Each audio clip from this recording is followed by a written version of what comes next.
There is a specific kind of workplace conversation that's designed to look like it's helping you while actually making sure you can't fight back. It sounds like this: we're handling this internally as a favor to you, or we haven't brought HR into this, we thought that would be best. And while at first you might take them as benign miscommunications, that's not it. Or you may immediately think they're bad management techniques. That's not it either. They are rhetorical traps. Today we're going to name exactly how they work, because the moment you can see the pattern, it loses most of its power over you. I'm going to walk you through two real situations from my coaching practice, two of my clients, two different companies, one very deliberate playbook being used against them. And then I'm going to give you a framework for what to do when you find yourself on the receiving end of language that's designed to silence you. I'm Christina Holloway. For over 25 years, I've coached senior leaders at organizations like Google, GE, and Spotify to architect their authority and navigate the high-stakes politics of the Fortune 500. On this channel, I show you how to recognize the power plays hiding in plain sight and how to communicate with a presence that demands a seat at the table. All right, so let's get started. Let's start by naming what this actually is. What we're talking about today is a specific kind of workplace manipulation, and I want to be very precise about that word, manipulation. This isn't about poor communication or a management style you happen to disagree with. A deliberate use of language to create a situation where you cannot win. Here's how the playbook works. Someone in a position of power presents you with a narrative. That narrative sounds reasonable. It might even sound generous. We handled this quietly because we respect you. We didn't go to HR because we thought that was better for everyone. And embedded in that generous sounding narrative is a trap. Because if you accept it, you have no recourse. And if you reject it, you look like you're the problem. And that is the Double Bind Playbook. And it is not an accident. What makes this particular playbook so effective and so damaging is that it specifically targets people who are doing their jobs well. This isn't about underperformers being managed out. This is about high performers who challenged something or outshone someone or simply became inconvenient. And because the language sounds professional, even collegial, it can take weeks or months before you realize what happened to you.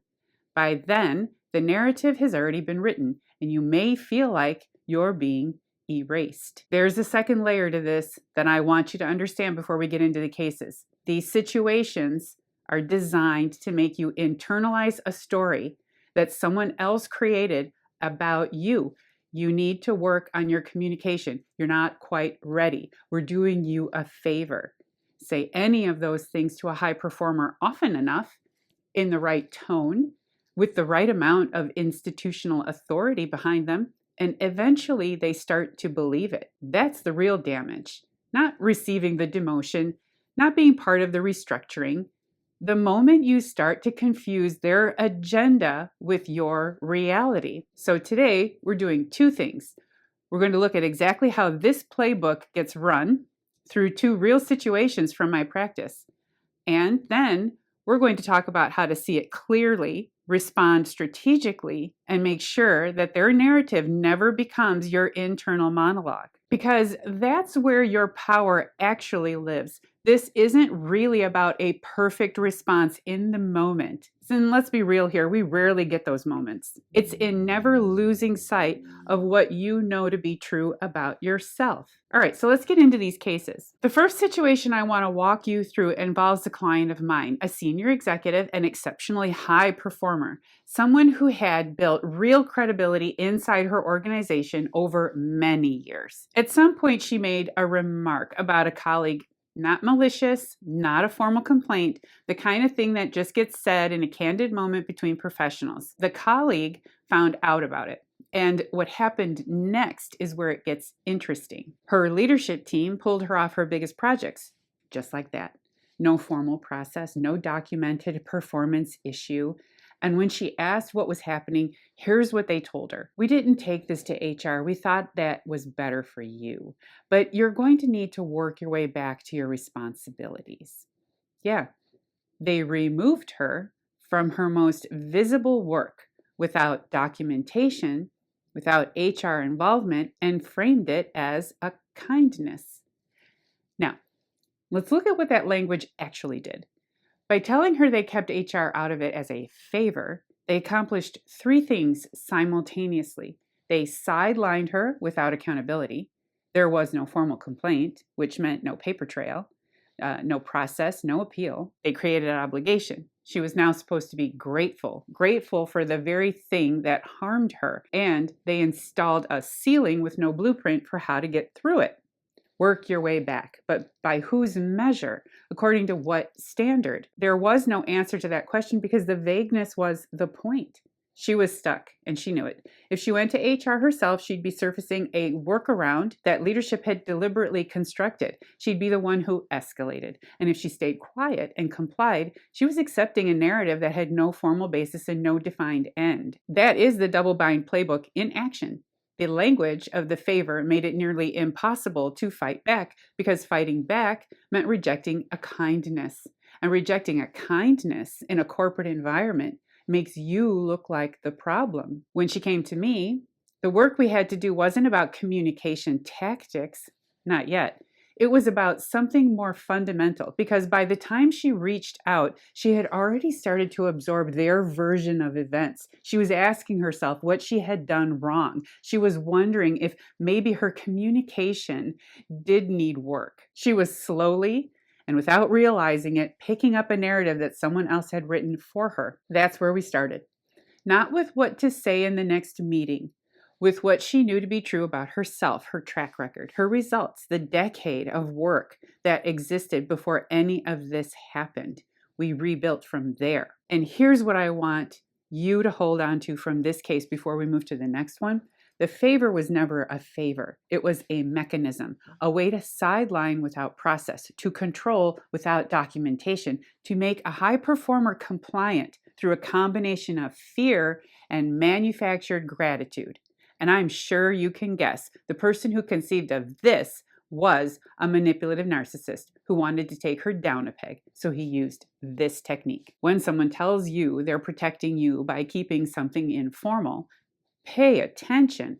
Informal in these situations almost always means unaccountable, and unaccountable almost always means the power stays exactly where it already was. And then I heard it again. Different client, different company, different industry, same language. This was no longer an anomaly. This was a pattern. This time, my client was running a very large department. Senior leader, executive level, someone who had built and managed complex teams for years. By every measurable standard, she was performing, and she knew her environment well enough to recognize when something wasn't working. There was a new senior manager on her team, brought in through a connection, not through a rigorous hiring process, and it became clear fairly quickly that he wasn't delivering. So she did exactly what a strong leader is supposed to do. She convened a meeting with her stakeholders and she laid out the data. And the people in that room, people who worked closely with this new manager, confirmed what she already knew. He wasn't holding up his end. He complained and everything changed. She was removed from her department, given an individual contributor role. Her team, the one she had built, was handed to someone else, and the manager who hadn't been performing, well, he stayed. And here's the phrase that should sound familiar by now. Her boss looked at her and said, "We kept this out of HR as a favor to you." There it is again, the favor. But this situation had another layer to it entirely. Something that took time to surface, and that, frankly, I want you to pay close attention to. Before this new manager had arrived, another employee had been let go. And this was part of a layoff. On her way out, that employee filed a complaint against my client using very specific language, pointed language, the kind of language that gets documented. So months later, after that employee was long gone, this new manager filed his own complaint. And he used the exact same language, word for word. Now, how does a person who was hired after someone else was terminated know the precise wording of that person's complaint. How does that language travel across time, across a personnel file, into the mouth of someone who was never in the room? That's what baffled me about this particular case, but my client and I couldn't answer that question at first. What we could see clearly was this: two separate people with two separate grievances using identical language. That is not a coincidence. That is a coordinated narrative, and it was being used to build the appearance of a pattern of behavior where the real pattern was something else entirely. He didn't do this by himself. He had help. Someone somewhere in that organization had an axe to grind and found an opportunity to send a warning. This is where the playbook gets sophisticated, because now it wasn't just about one complaint, it was about corroboration. It was about making something look documented, look systemic, look like a trend, so that when the decision to remove her was made, it appeared to have a foundation. The language did the work that the facts couldn't.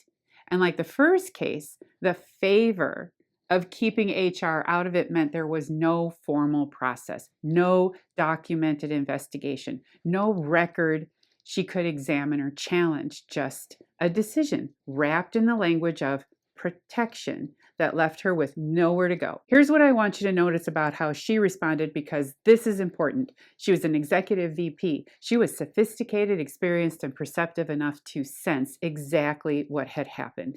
And she still didn't want to say it out loud, because naming it means acknowledging how far it had gone. And for someone at her level in her environment, being perceived as difficult was its own kind of risk.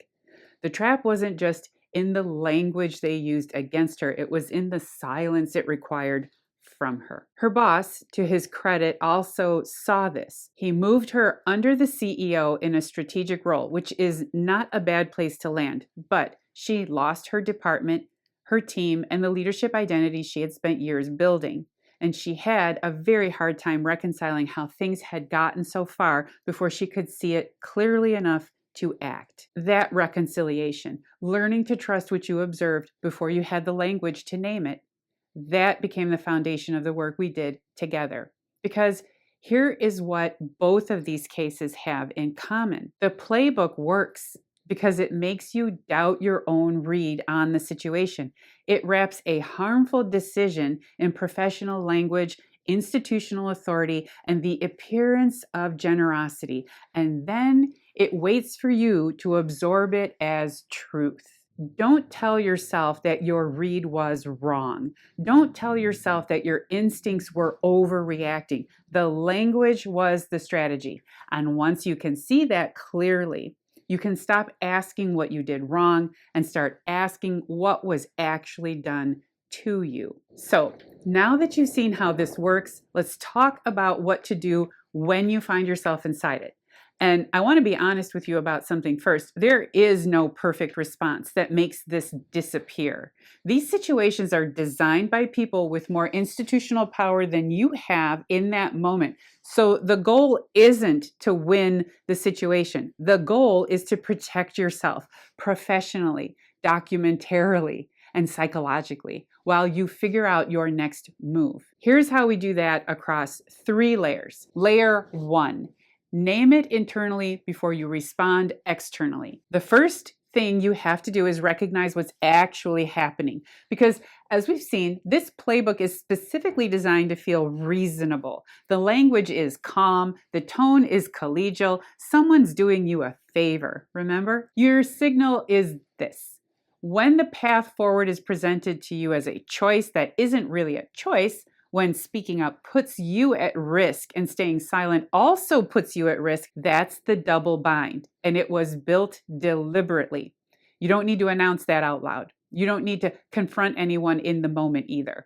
You just need to see it clearly inside yourself first, because that clarity, that moment of, I know what this is what stops you from absorbing their narrative as your own. Layer 2, respond in writing and anchor to the framework. Once you've named what's happening, your next move is to get it out of the verbal and into the written. Here's why. When these conversations only happen in rooms, there's no record, and no record means no accountability, which, as we saw in both cases today, is exactly what the people running this play are counting on. Your structural move is to follow up in writing, professionally and precisely. You're creating documentation while demonstrating that you're aligned with the organization's goals. So if you've been told your behavior is being addressed but HR wasn't involved, as a favor to you, your written follow-up sounds something like this. I appreciate the desire to handle this discreetly.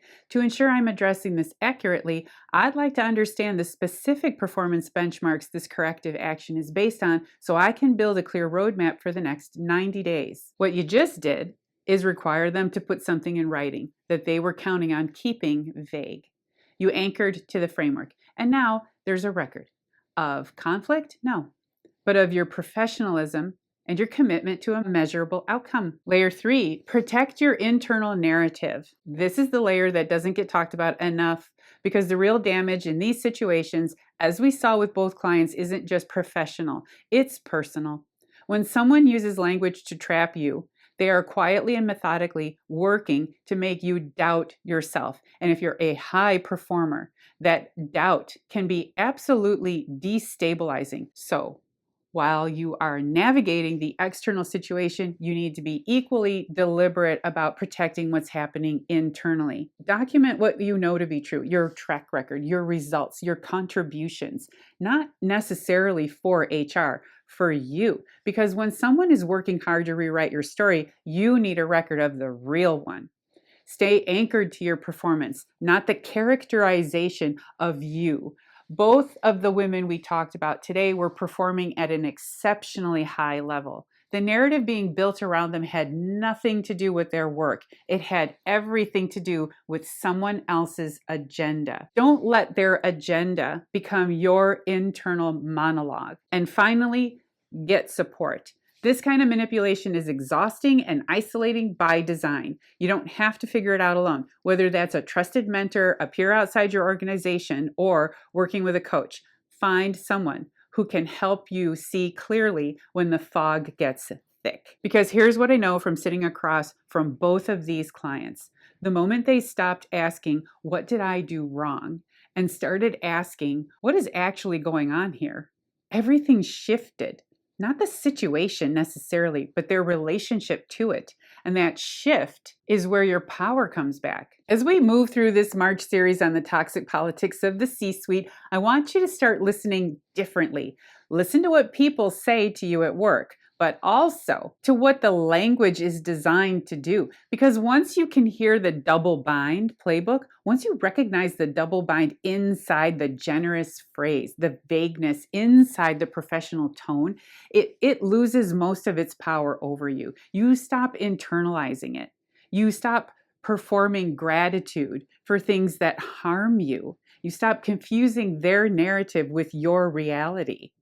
That is not a small thing. That is everything. Next week, I'll be sharing a case that gets right to the heart of what happens when an organization tells you that you aren't ready for that next level career move, while also asking you to prove every single day that you are. Make sure you're subscribed so you don't miss it. And if today's video resonated with you, if you've been on the receiving end of language that was designed to look like a favor, I want to hear about it in the comments. Your experience matters here, and more often than you might think, naming it out loud is the first step to dismantling it. If you're ready to start building your own communication architecture, my free communication toolkit is linked in the description below.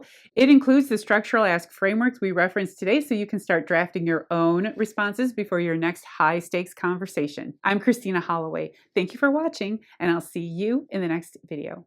Bye.